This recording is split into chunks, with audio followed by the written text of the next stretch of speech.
morning. Let's try this again. It is Thursday, February 20th. It is 7:58 in the morning, and I am going to get blood work.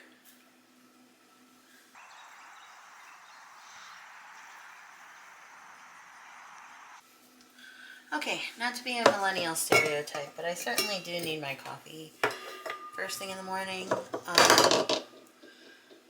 Let's start over. It's been 3 weeks since I last saw you guys. And a lot has happened and a lot hasn't.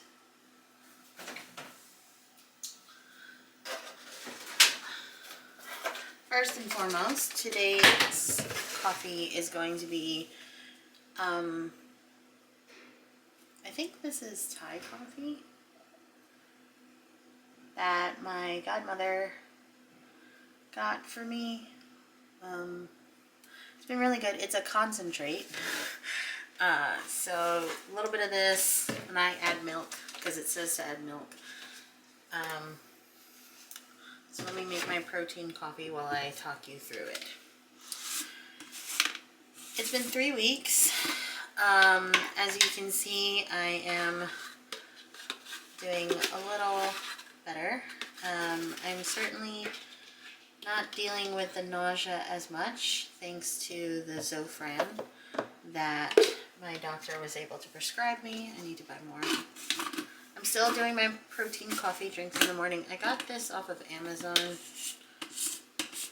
I like it. It tastes good.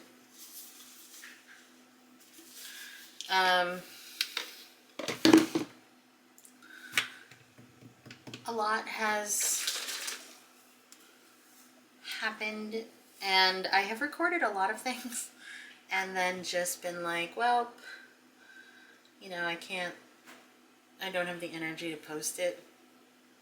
So I might at the end do a little like, here's what you missed on Glee medley of videos that I recorded that I think might look cute, but we'll see.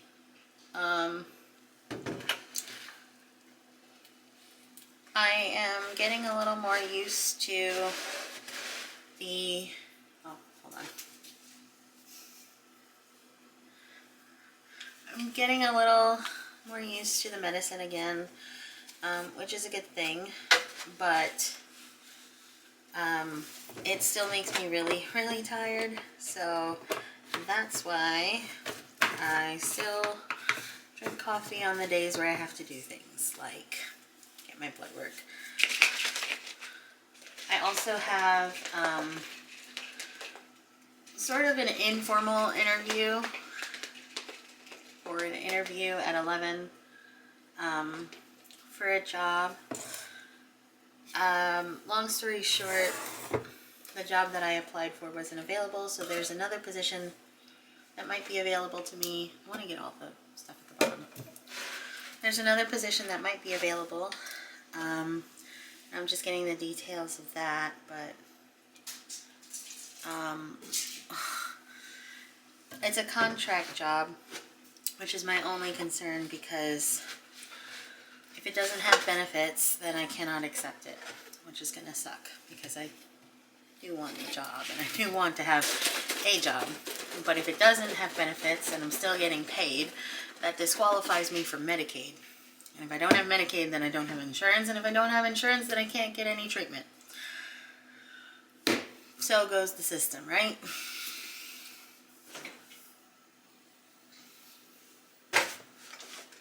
I might still need this. What am I getting? What am I getting?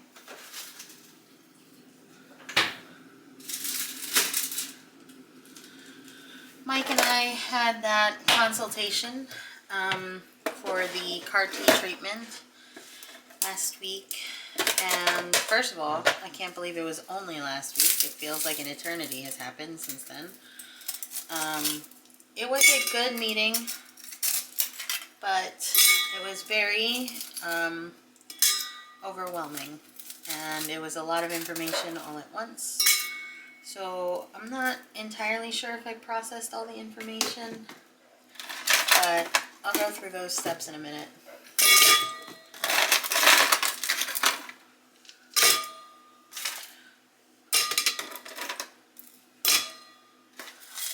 make more ice.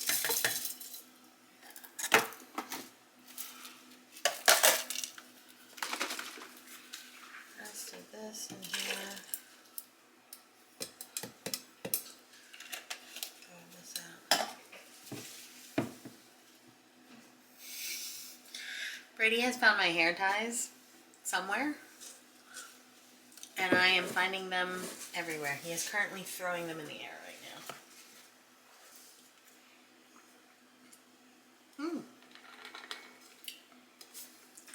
Always repping the Leukemia Lymphoma Society.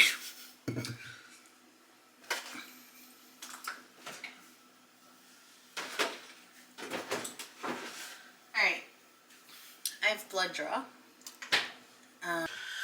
Okay, so I finally found my pill case, and it has certainly been helpful. I have a morning and an evening thing. Write down what time I'm taking my meds. 808s and heartbreaks or whatever. Okay, heart on.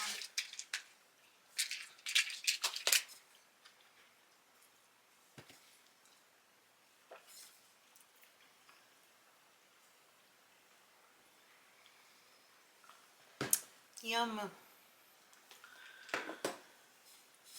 Okay, it's been 3 weeks since we last met. I have been trying to do updates every week since.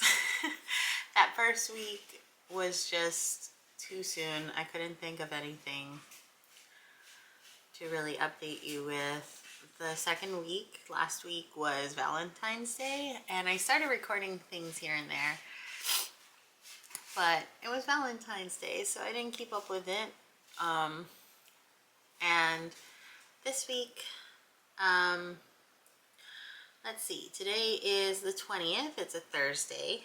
I am getting ready to go to blood draw.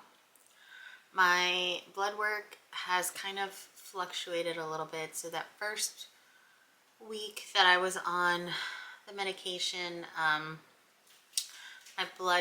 my white blood count went up to 460 something, and last week it dropped down to 260. So the doctor said that that was to be expected, usually on the first week, because you're just introducing the chemo into your body, like it spikes and then it'll go back down.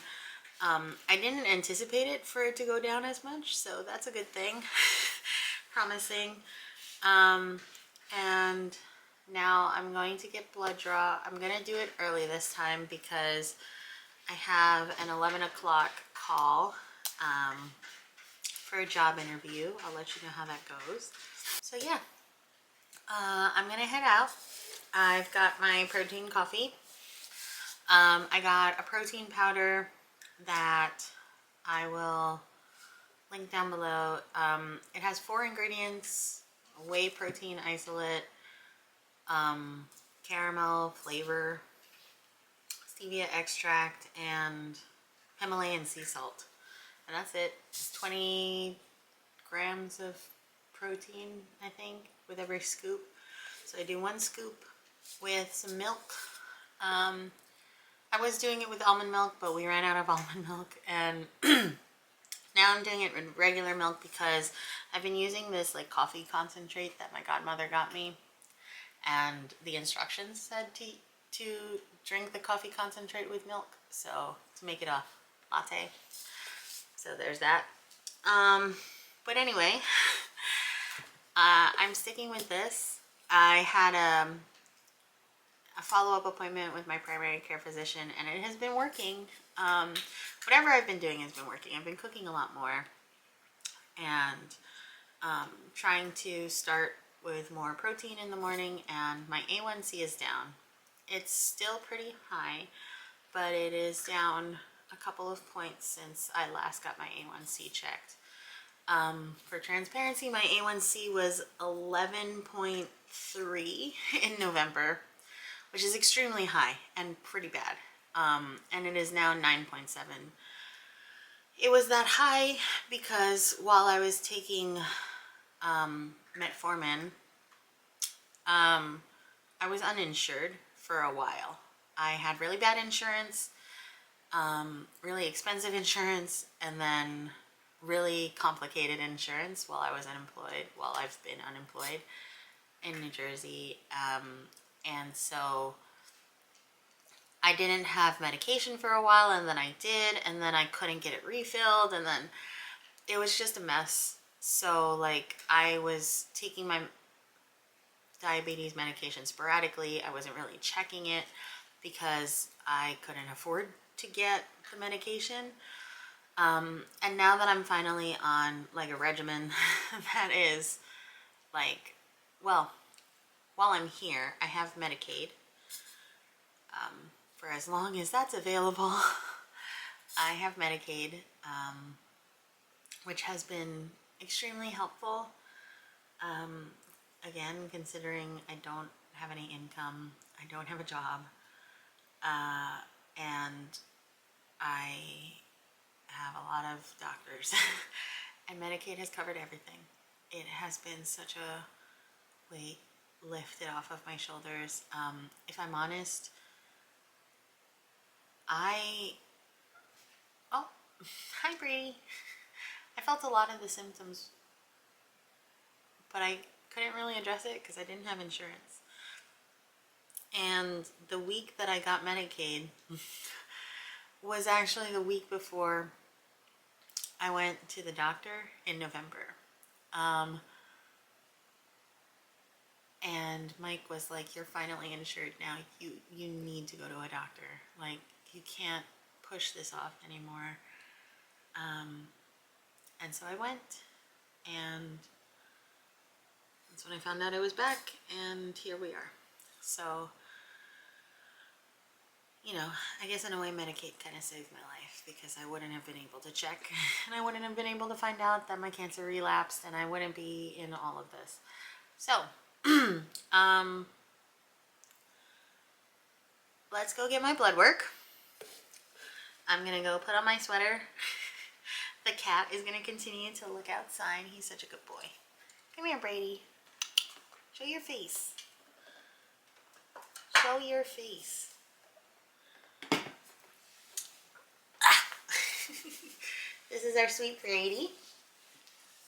He is a long boy.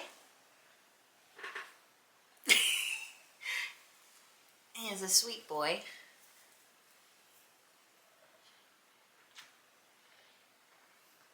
And he smells like French fries. Brady, why do you smell like French fries? Okay, I'm gonna head out. I'll be right back, Brady. There you go. Look out the window. Oh. You're supposed to look at this part. Okay, let's go get my blood work. Cat butt. Sir. Okay, let's go get my blood work. I found my remote.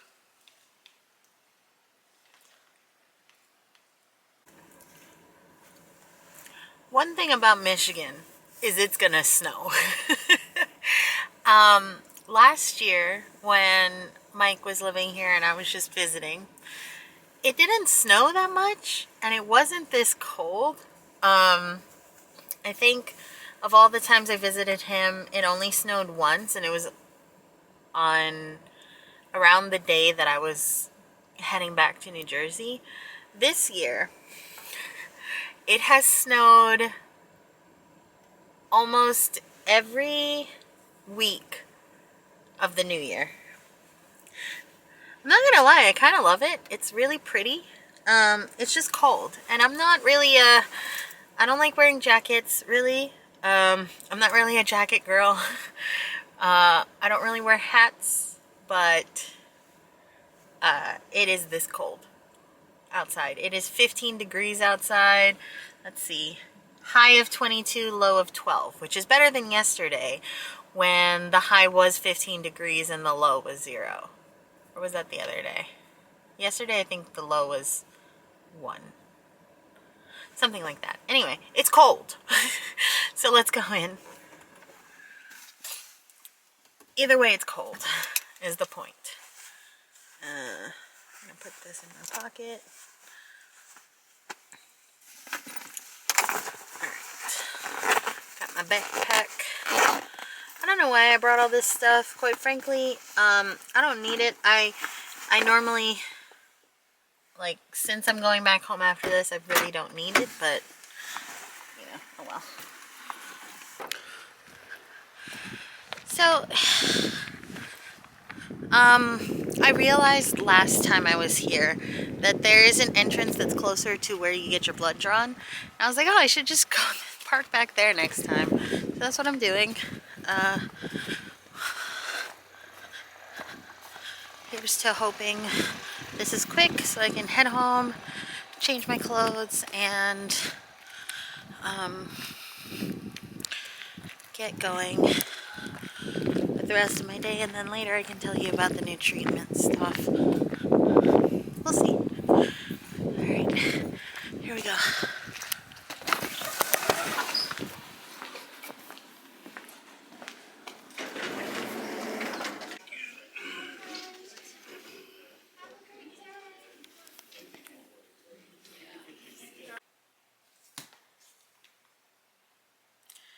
Hi there. So, I was supposed to have that interview right now, but I got an email that we're postponing it because unfortunately the person that I was talking to isn't feeling well, so that's okay. I wanted to shower and get ready, and I felt like I didn't have much time, so anyway, I guess I'll take this time to talk to you guys about what we learned about the CAR T treatment. Before I hit record, I actually started looking at YouTube to see if there were any other videos talking about it. And as you can see, all of the videos are very clinical. They are all doctors talking about it. There are a couple of patient stories, but these look to be like professionally done stories from 7 years ago and from 4 years ago. But yeah. And I don't think there's a story from the patient, so I guess that's gonna be me. I'm gonna start by saying I learned about CAR T cell therapy very early on, when I was first diagnosed. I had heard that it was a new treatment that they were hoping to get FDA approved and that they were still in clinical trial phase, and at the time I hadn't qualified. And I expect that that's because of my age and demographic. For CLL, the typical patient, as I've mentioned billions of times, is usually a Caucasian male in their 60s or 70s, and I am a half Hispanic, half Asian woman, and I was 26 at the time. So I didn't expect to be part of any clinical trial. I was also told that I probably wasn't going to get into one, and I didn't. So last week we had our consultation, and the doctor that we spoke to was extremely kind, and very, very thoughtful, very considerate, very thorough with what, I don't know why I'm putting these back on. I don't need them.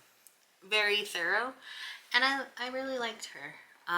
So here's kind of what I am going to experience. I am going to talk about what I am anticipating going to happen. I am not a professional. I am not a doctor. There are a bunch of videos on YouTube for for you to learn more about them by professionals, by doctors. This is just what I was told. So first and foremost, we need my white blood count to be a little more manageable, because in order to go through CAR T cell therapy, I need to have T cells. And basically because I have so many white blood cells running amok, I guess we need to manage them so that I can have the T cells to be able to do this process. From what I understand, they extract your T cells and then they put in a hold on. They like add a DNA protein to the T cell to basically be able to identify the cancerous B cells that I have in my bloodstream, and basically target the cancer and kill it. So the process that I have to go through means that once I'm in like a, well, first and foremost, we need insurance approval. I'm currently on Medicaid, so I am not sure what the process is for Medicaid's approval for this, but I'm going to need to do several tests, and I'm going to have to do this all in one day so that I don't have to keep coming back to the hospital, so I'm grateful for that. I need to get an EKG, I need to get labs, I need to get my veins checked to see if they need to put in a PICC line for me, and I need a pulmonary test. I'll also be talking to a social worker on that day to kind of figure things out. And then step 2, once my counts are manageable and they're able to identify all the T cells that they need, will be cell collection time. So that means that I will be hooked up to a machine, similar but not the same as a dialysis machine, where basically they're going to extract my blood from one arm. It goes into the machine and separates the T cells, and then the rest of my blood goes back in the other arm. It's going to take about a day, and this will then be sent to some sort of, to the, you know, people who work on the T cell, the CAR T part, and that will take about 4 to 6 weeks for them to manufacture the CAR T. I don't know. For them to be able to do the CAR T thing. The hospital will then receive it, and then I will go to step 3, which is that I will get intravenous chemo outside of the chemo that I'm already taking, and that will be so that I am ready to receive the T cells, and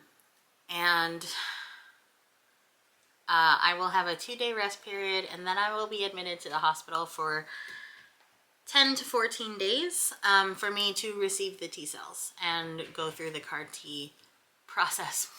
It can be an outpatient procedure, but that means that I will have to drive back and forth. I would need to get the T cell infused twice a day. So I'd basically be like leaving the hospital to come back. I would also need to be observed because there are some potential side effects that can happen during and after the process. So that first week, from what I understand, that first week is going to be me receiving the T cells, and then that second week is them watching how it affects my body. There are some potential side effects that they've listed, and let me see. So some potential side effects could be CRS, which is cytokine release syndrome. That is usually seen in the first week. It's basically inflammation. I can experience some fevers, a drop in blood pressure, a drop in my oxygen levels. And then there is a 20% chance that I can experience a neurological side effect, which means that the inflammation will then affect my brain tissue, which can impact my short-term memory, my verbal or written speech, and in very, very extremely rare cases can cause seizures. It is not long-term, it does go away, and again, it is very rare, but it is a possibility. And then of course there's fatigue. So because of that, that means that they want to keep an eye on me, that those 2 weeks that I'm in the hospital, and then for like 4 to 6 weeks after, I basically have to be consistently monitored. I won't be able to drive because of the potential for seizures, and I will probably also be completely wiped out. I will be immunocompromised for 2 to 3 months, and that's directly because of the chemo, but long term I will still be immunocompromised for basically ever because I've had this procedure. So it was a lot of information. We were there for like 2 or 3 hours, kind of talking to the doctor, then talking to a coordinator who is going to help me like through the process, administrative process, and like the physical process of it all. And quite frankly, first and foremost, it's good news. It is good that they want to get it done sooner rather than later. That means that I could, potentially,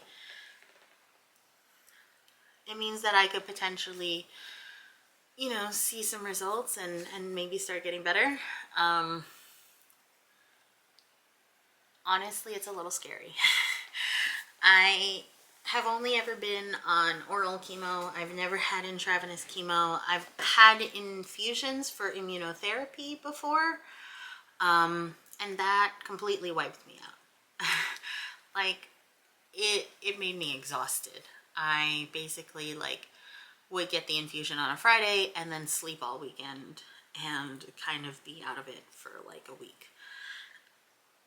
Excuse me. But that's really the only true experience I've had with IV treatment.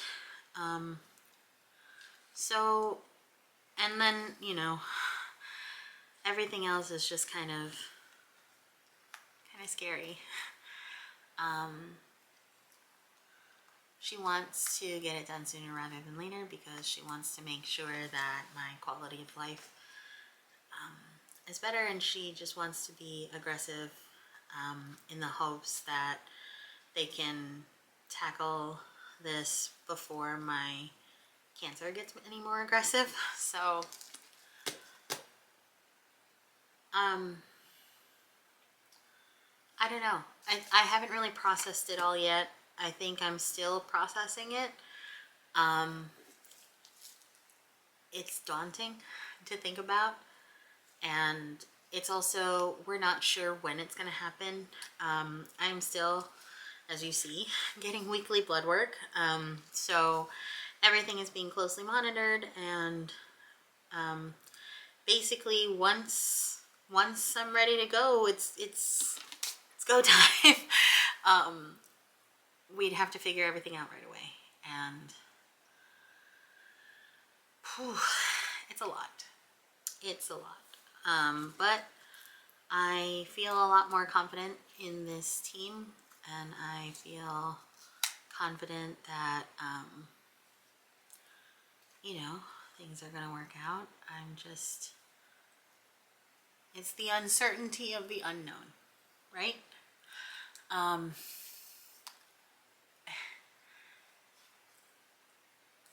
And I think,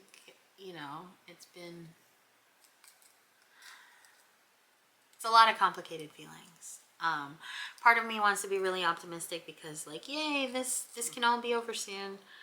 And part of me is really scared that it might not work. There is a very real chance that my body doesn't accept it. And it's just business as usual after that. And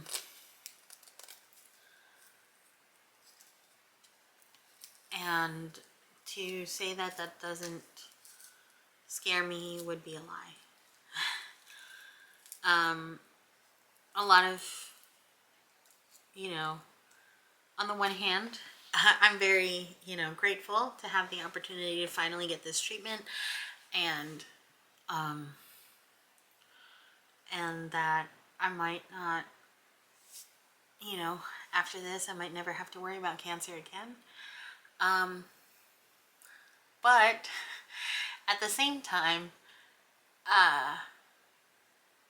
the percentage of it coming back is still significant, and frankly, the percentage of me getting this cancer to begin with was extremely rare. So,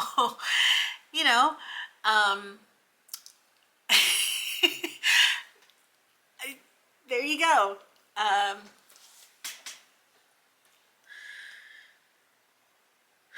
As you can see, I'm kind of going back and forth, even in talking about it, because that's just how I feel. These are my fears, and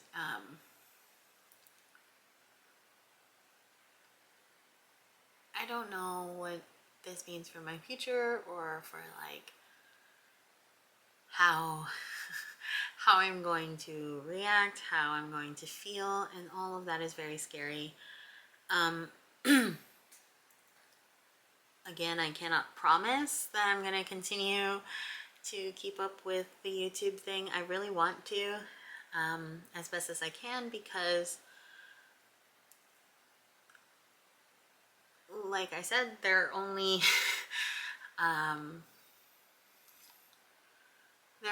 videos from like the scientific point of view, how CAR-T works and what happens. I haven't seen many actual videos of how it feels, and I don't know if this will ever reach someone who has to do it. I don't know if this will ever reach anyone else out there, but and if it does, let me know in the comments. Reach out to me, send me an email, send me a hi, hello, how are you? But yeah, this is scary, dude. All that protein coffee and I'm still tired. These are my electrolytes. I'm normally very good at staying hydrated, but lately I haven't been as good about it. And because I'm on kidney medication to prevent my kidneys from crapping out while I'm doing all of this, I've been trying to drink a lot more water, but I'm finding that I'm getting dehydrated faster. So, bottoms up.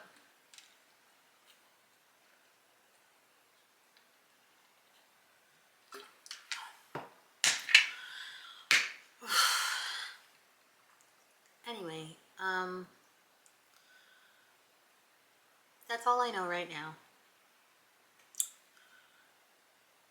As for work, I have been to try and make some extra money because things have been tight lately. I am doing Uber Eats again here and there.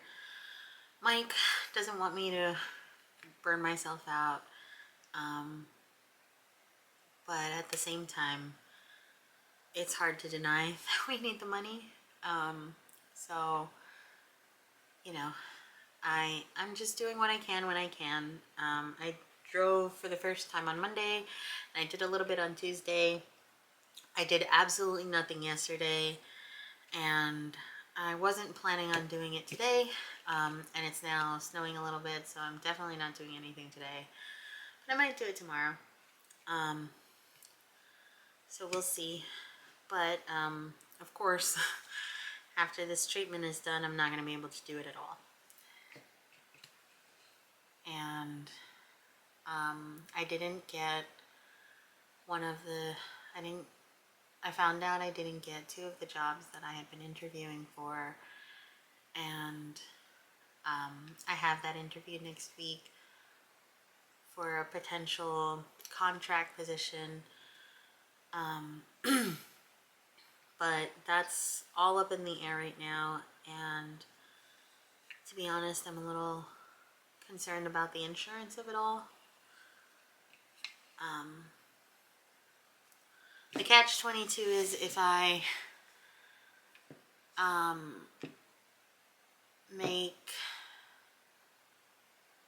if I get a job, then I'll obviously have insurance and everything will hopefully be covered. But at the same time, I would have to take disability time to do this procedure, and I don't know if that's feasible. If I do a part-time job and make too much, then I could lose Medicaid. And if I don't do anything, then we don't have an income. So I'm considering getting disability. And all of that is a lot to figure out right now. And I'm tired. I'm so tired. And it's a lot. It's a lot of mental heavy lifting. So when I figure it out, I'll let you know. But my battery's about. Greetings from the future. It's currently 3 p.m. on March 11th while I am editing this video. Um, as you can see, my camera died, and I thought I recorded like an outro. I thought I recorded something to just say, okay, that's it. That's the end of the video. Goodbye. And I went through my footage. I went through my phone footage, and apparently I didn't. Um, so here we are.